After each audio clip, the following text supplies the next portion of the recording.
You're listening to the Adopt Well podcast. We discuss helpful topics for anyone touched by adoption. I'm your host, Amy Bagwell, here with my co-host and fellow adoptive mom, Macie Perreault.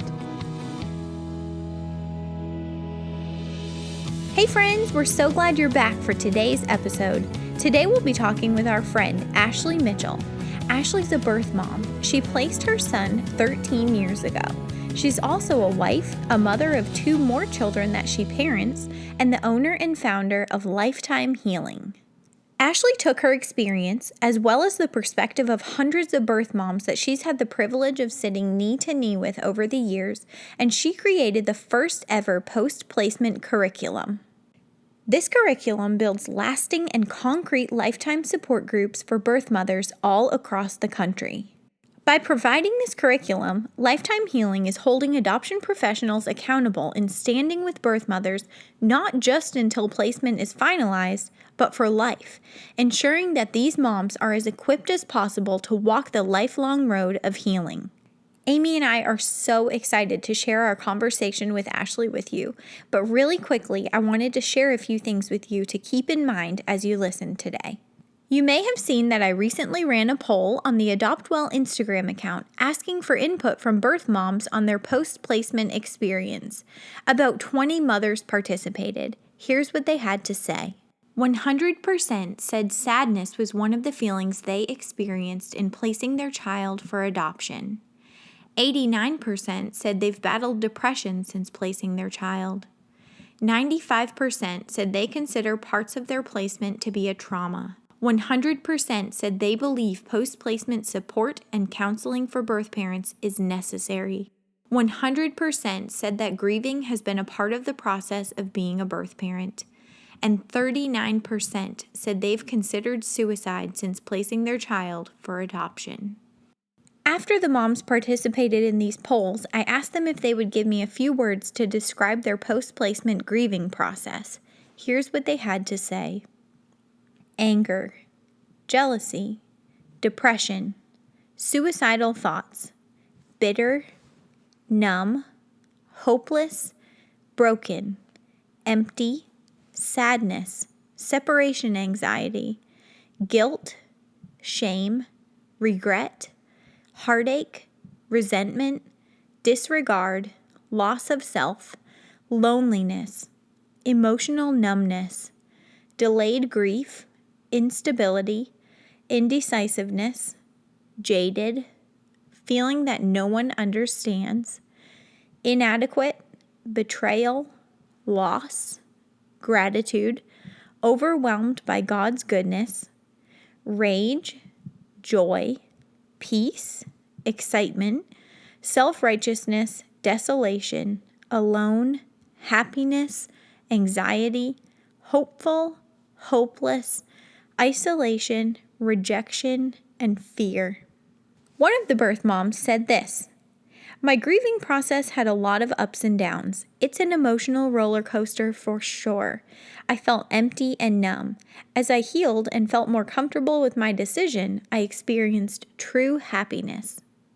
So I don't know if you already had an idea of what birth moms walk through after they place a child for adoption, or if all of this comes as a complete and total shock to you.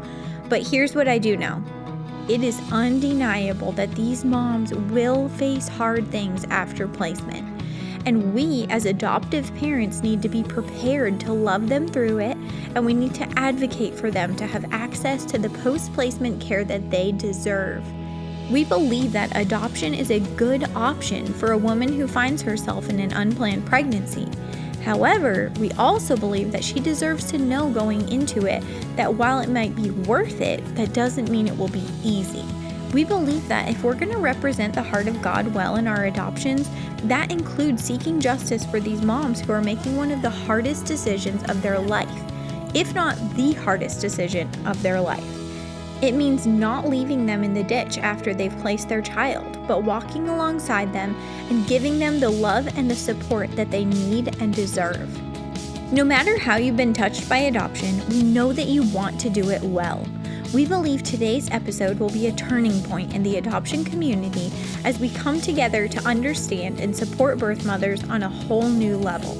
So now let's dive into our conversation with Ashley.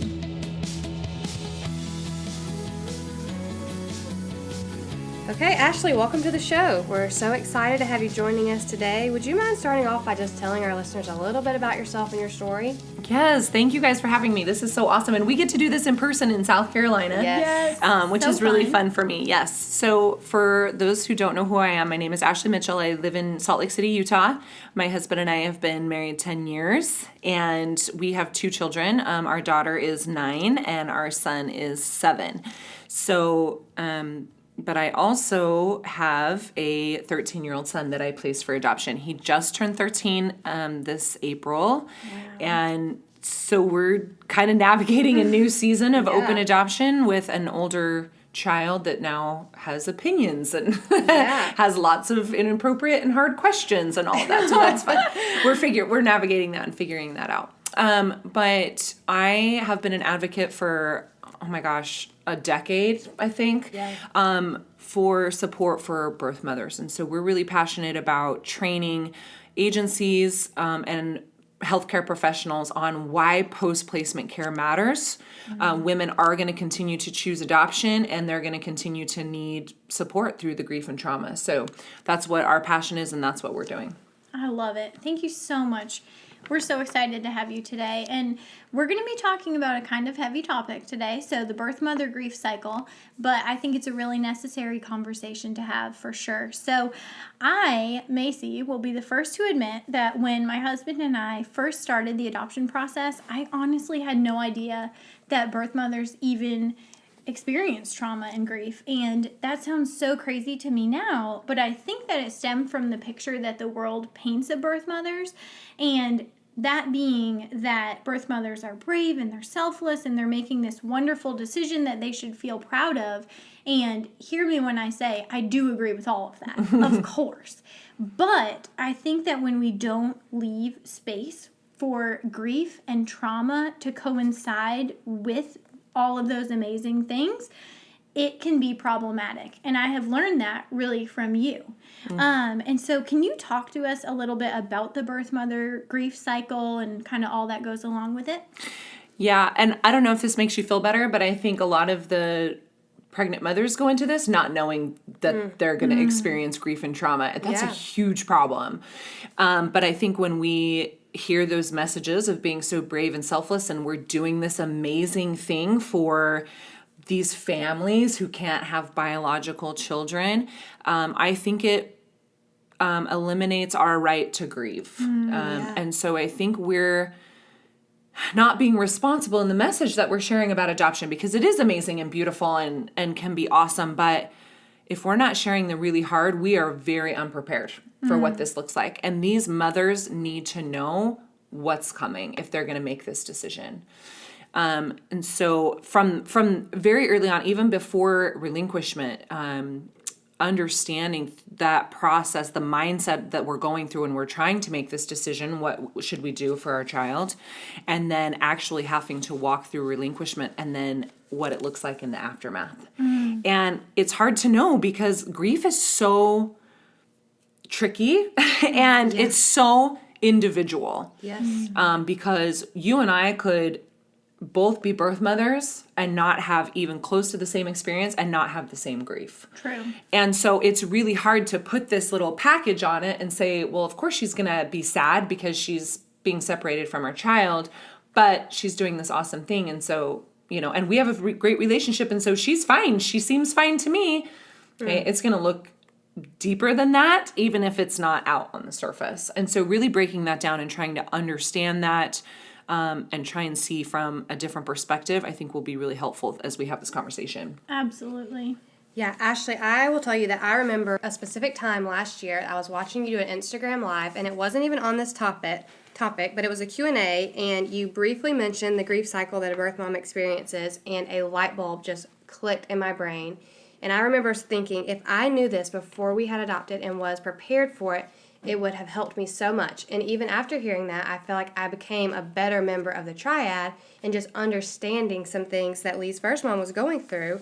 So would you mind spending a few minutes, just tell us as adoptive parents how to understand and accept the grief that a child's parent is facing? So, and I apologize because I'm really not trying to offend you in the things that I'm going to share.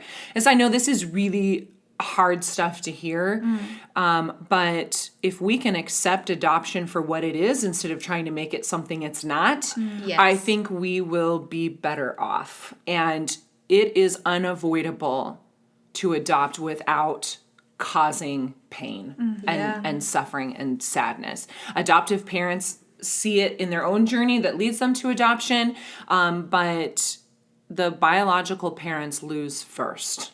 And so we have to acknowledge that. I share this story a lot about the hospital, and this makes adoptive parents really uncomfortable. But when I was leaving the hospital, I had invited all of Derek's family to be there and be a part of that. I wanted to see them bond, and I wanted to know that she knew how to change a diaper, and that, little things that gave me a little bit of peace of mind that I was sending my, son home with them. And, but nothing can prepare you, for what it's like in the hospital. And I'm 13 years out, and I'm right back there, and I'm wrecked, so I'm going to cry talking about this because it's, what I do. But when I left the hospital, I walked down the hallway and saw all of them with balloons and celebration and love and excitement. And I felt like my son had just died. And so we have these two extreme circumstances, and we have to meet in the middle and smash all that together. And when I walked out of that hospital, I made eye contact with Derek's mom, and I hated her. In that moment, I hated her. And that feels really uncomfortable for adoptive parents to sit in, because they don't want to be hated. It's hard, right? And they love this woman, and she just did this amazing thing, and Lana and I joke now, because she's like, "Oh, I know you hated me. Your eyes were like burning into my soul," And she knew, but it wasn't her. She represented everything that I was not, everything that I was told that I couldn't do, everything that I felt unworthy to do was all wrapped up in her. And I knew that as soon as I walked out of the hospital, empty-bellied and empty-armed, she was going to go scoop up my son and take him home with her. I cannot imagine. And I think adoptive parents go into the hospital thinking that it's going to be hard, but they think it's going to be amazing, and it's easy to get wrapped up, and oh my gosh, the baby's coming and all of this stuff, but they forget who's going home alone. And they prepare for this amazing, beautiful thing, and then that they're at the hospital and they're like, I wanted to be excited and I wanted to be able to celebrate, and I feel so guilty and I feel so crappy about this. And now she is forever attached to my grief. And it's not her fault, but if I'm in a season of grieving and I'm angry and I'm sad and I miss my son, I don't like her very much. And it's unavoidable because she was there and she was a part of it. And so, but when I'm good and I'm happy and I love my adoption, she's the most amazing woman on the planet. So that's not a really fair space for you to sit in. I tell people all the time, if you're not flexible, don't adopt, because that is the best advice I've heard. No doubt. It's true. Because if you can't roll with emotion, this is not going to be a good decision for you, because it is going to change all the time. Yes. And so I think that if we can remember that, not intentionally, but you're attached to one of literally the worst days of my life. And so when I'm sitting in that grief and pain, you're a part of that, and it's a sad memory, and it's a sad attachment to me. Definitely. And it really does make sense. I don't know why we don't expect that, because we really should. Yeah. But I think you guys are educated, like you said, that this is going to be amazing, and she's making this choice to give you this gift. And I worry so much about those messages, because we really are missing at the heart of it the loss that takes place. Absolutely. Yes, I could not agree more. I really could not. I agree too. Can you tell us a little bit about when, after placement, a birth mother might be in communication all the time, or she might kind of pull away for a bit. Obviously, it varies situation to situation and in different seasons, but I know I've heard you talk about how she can be in a grieving season or in a healing season. And can you talk about how she, depending where she's at, will communicate on different levels sometimes? Yeah, so this is really hard because you guys love these mothers come into your life and you guys get attached to them too. You know, it's not just about the baby. You want these relationships with these women. And so when she's having a hard time and silent and not responding, you could take it personally. And you feel offended by it. You're sad for her and for the child, but you're sad too because you're missing out on having her around. There's going to be seasons where she just can't be present. And those are really hard spaces to sit in, but we have to allow her to have that space.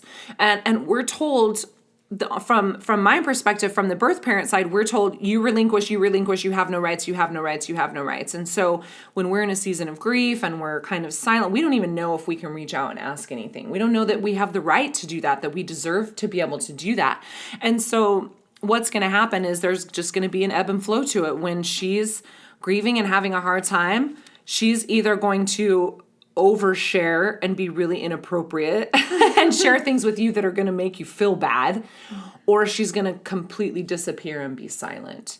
Both spaces are very, very hard to sit in. First of all, it's not personal when she's saying things to you and doing things that make you feel bad, but you don't need to sit and be the punching bag either. And I know we're going to talk about boundaries in a little bit, so we can talk about that more, but allowing her, if you can just remember where it's coming from and that she doesn't really feel that way, it's just her grief speaking, then you're going to be a lot better off if you can grow a little bit thicker skin and just kind of roll with it. But in those seasons of silence, showing up and loving her well, having a one-sided relationship is hard in any situation. But you add all of this stuff from adoption on top of it, and then you have this one-sided relationship, and it's hard and it's sad and it's frustrating, and you're like, I'm making all this effort and I'm reaching out and I'm doing all the work and I'm expected to because I need to love her well, and she gets the free pass. But yeah, she kind of does. She does. Right.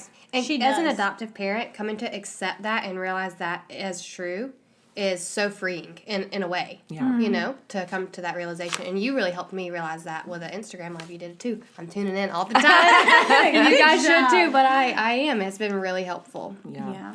If you can really get into a space that if it feels like work and you're doing it out of obligation and you're trying to keep this relationship going and you start to get frustrated with it, you need to check yourself on why you're feeling that way. Because it shouldn't feel like work to develop this relationship and nurture this relationship. She's in a season where she can't give anything. And so she's going to take everything. It's going to shift. It's okay. But if it's starting to feel like work and you're starting to get resentful, then you need to get right with why that's happening. Absolutely. Great advice. As adoptive parents or people that are hoping to adopt, how, from a birth mother's perspective, how do you feel like we can do a good job setting boundaries in a season where we feel like we might need boundaries? So this is a great question because, you know, we always speak like, you know, from obviously I'm going to be the advocate for the birth mom. So I'm like, you need to, you know, follow this. But I am very aware that the adoptive parents need to have their stuff too. Yeah. And that the biological mother specifically need to learn how to show grace in that too. I don't think we're awesome at that. I think that for the most part, the adoptive parents want to show up and love well and are trying to learn. And I think the birth parents, they're all going to be really mad at me when when they're hearing me talk about this. But I think they come at it that we're a little bit entitled because we did do this for you. Which makes sense. And so you need to bend over backwards for me, but I'm not going to show the same grace in return. I think that's inappropriate. I would love birth mothers to be a little more gracious in this space, but it's hard for them to do that through their grief. And so you're not going to get a lot of sympathy from the biological parent side. I'm just telling you that right now. Understood. So you're not going to be able to come to me as the adoptive mother of my son and talk about how hard it is to be a parent. Right. Wherein I can come to you and say, I can't believe you're parenting my child. It's not fair. It doesn't make sense, but that's how that works. And so, I would love the birth parents to show a lot more grace, but you guys are going to need boundaries, healthy boundaries, or you guys won't be able to do this well. And it's okay to tell us no and to draw the lines of things that are inappropriate for us to ask and for us to act out. Like I was talking about before, you don't get to just sit and take my crap just because I'm dishing it out. But that's going to be your gut reaction because you're going to feel so guilty. Because you're going to feel like I'm in so much pain and it's your fault because you have my kid. That is not what that looks like. Yeah. I'm grieving the loss of a decision that I made. Mm-hmm. Okay? You're attached to it, but it's not your fault. You didn't come in and take my child from me. Mm-hmm. I chose you. And so you don't have to sit and take it. You can love well and you can offer resources and you can be a support and a listening ear. And if you have a little bit thicker skin and can take some of the sharper comments, that's great. But in no way, shape, or form should you just let her beat the crap out of you because she can. Right. And birth moms, don't do that. That's mean. Come and talk to me. I can take it. You can come and beat me up a little bit, but don't do that to the adoptive parents. What boundaries needs to look like is not a form of punishment. Yes. It needs to look like tolerance. And so that's great. Because we're going to feel like you're punishing us like little children and you're taking something away because we did something wrong, right? That's what boundaries typically look like. If your child does something wrong, you set a boundary, it's like a form of punishment, right? Okay? And we're already all walking on eggshells, and so we're so terrified that you're the access to our children, and we're afraid you're going to take that away. Yes. So what this needs to look like is tolerance. So let's just adjust. If you can only tolerate the biological parent in this or this or this scenario, and for this amount of time, then figure out how to make your relationship work in that environment and let the rest go. Okay, so you need to say, for example, look, I cannot have you in my home. Okay, maybe that's something that you have zero tolerance for. Great. Can you tolerate her in a public space for 2 hours? We don't just shut the adoption down because you can't have her in your home. Find ways that I can tolerate her for this amount of time in a public space. I can still love really well in that space, and then I can come home to my safe space and we can separate and it's fine. That's great. That's still open adoption done well. We think it has to be this, people hear my story because we have such an open relationship and Derek has come to sleep over and all the adoptive parents are like, I could never have a sleepover. And that it's okay. It doesn't have to look like that. Figure out what you can tolerate, what feels good, and build your open adoption relationship around that. Totally.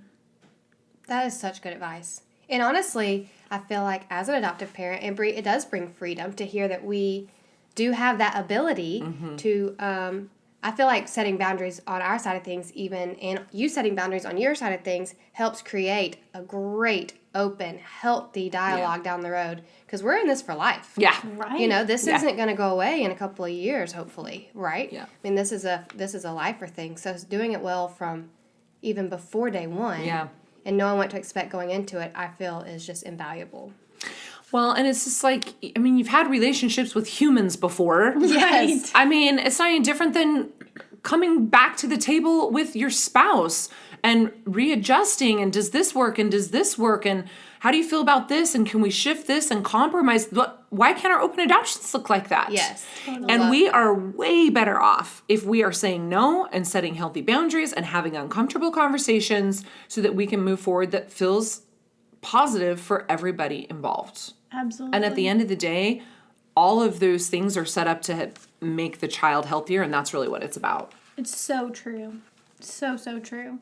Adoptive parents have the right to set those boundaries, but they're going to shy away from that because you've been given such an incredible thing. And so you don't feel like you're going to spend the rest of your life trying to make up for the fact that you were given a child. Right. That's going to be your MO every day moving forward. That you're going to spend the rest of your life trying to figure out how to repay this baby. Okay? That's not ever going to happen, so just stop. Yes, okay? Thank you. This isn't a packaged gift. It's not like even Steven, just you were chosen. This is what it looks like. Stop trying to repay it and just have a relationship. I love that. And I think that if we're remembering that everything that we do is for the child. So there are definitely times where we need to set boundaries, where things are inappropriate.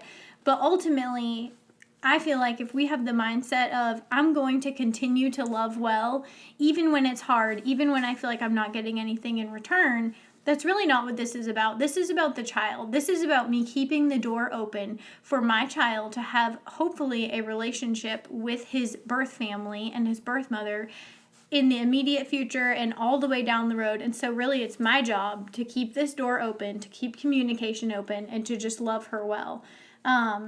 So yeah. I think,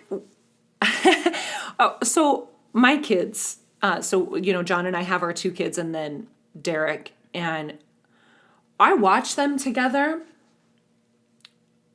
It's one of the greatest honors of my life to watch my 3 babies together. Just that little glimpse of that family, and they love each other. They care about each other so much. But it is not complicated for them. Wow. They get together and they show up, and there's no worry about whether they're going to be traumatized when they just show up and play at the McDonald's play place. Yes. Right?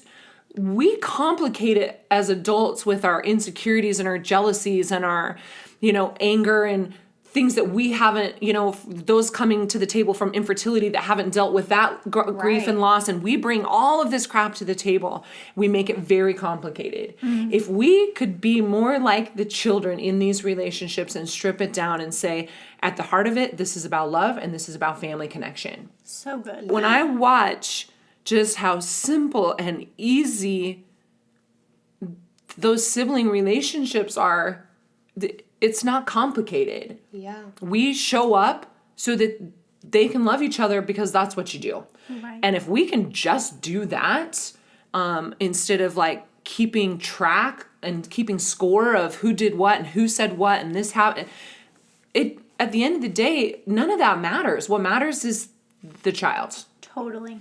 And if that child is to be able to have room to grow into the identity of being an adopted person, all of that crap has to take a back seat.